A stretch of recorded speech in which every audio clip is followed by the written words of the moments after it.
Hi, in this video, we will be covering a n8n automation where we have built an MCP server and MCP client, so two different workflows. In this workflow, we will be going over a vector database we created that stores embeddings on a specific knowledge. Um, we'll be covering some of the nodes, then we'll play around with the execution. So the first node that appears is this on-form submission that allows you to submit a PDF. Once you submit that PDF that has your knowledge, that gets sent into this default data loader that helps split some of the content and extract that content, um, which will be easier to convert that into embeddings uh, with this OpenAI embeddings module so that those words are turned into vectors and then it's stored in these vector databases. So this flow right here is for inserting the document, and then those embeddings are stored here within this quadrant vector database. And then this section right here is whenever the server is triggered from the endpoint, um, this quadrant vector store node right here actually is used to retrieve the information, so fetching information. So let's head over to the client over here. So over here is a simple AI agent node that we built out. We have this chat node, the agent node, the OpenAI model. This is a simple memory node that basically stores information if we have like a long chat that it can easily reference. Then here is the MCP client tool.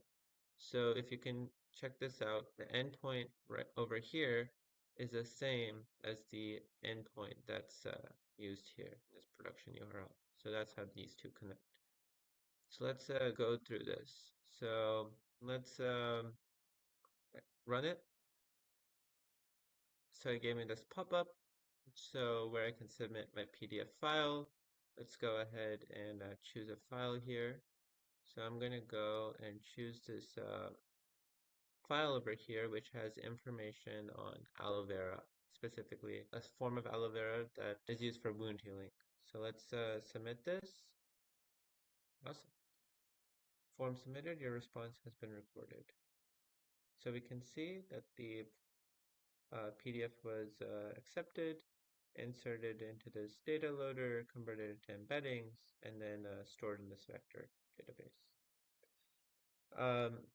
As we can see, these embeddings are the same over here. So let's go ahead and turn this on. Workflow activated. Got it.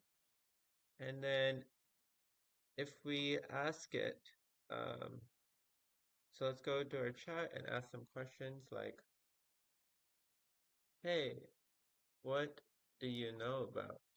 So I asked it a question and it said, retrieved from aloe vera, chitosan, and topical biomaterials. This is awesome. So as we can see in this chat, it is only referencing the information that I gave it in my RAG, so in that vector database, what's stored there, the embeddings there. So I hope you enjoyed this tutorial. This sort of pipeline can be extrapolated to situations where you need to build an agent on customized company information, so very selective information, and you want to avoid using the inherent knowledge that GPT has and just use, very specific knowledge that you might have. I hope you enjoyed, and I'll see you in the next one. Thank you.